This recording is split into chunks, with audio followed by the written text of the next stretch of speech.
how to create short mockups of your design in Canva. Hello everyone, in this video I'm gonna show you how you can create a short mockup of your design in Canva. Firstly, open Canva app or the website, then log in or sign in to your account.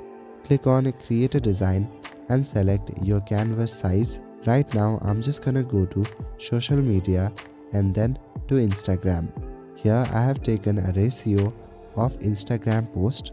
From the very left panel, go to the upload section and select the design that you want to create a mockup with.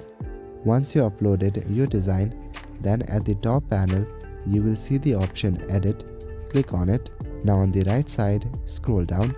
At the very bottom you should see the option mockups. Click on mockups. Now here you will see different section, for example popular, videos, phone, tablets and many more. Go to the section apparel and click on see all. Once you enter this interface, scroll down and you will see different kind of short mockup.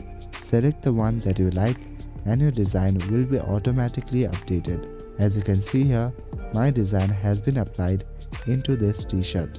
So that is it for this video. I will see you in the next one. Thank you.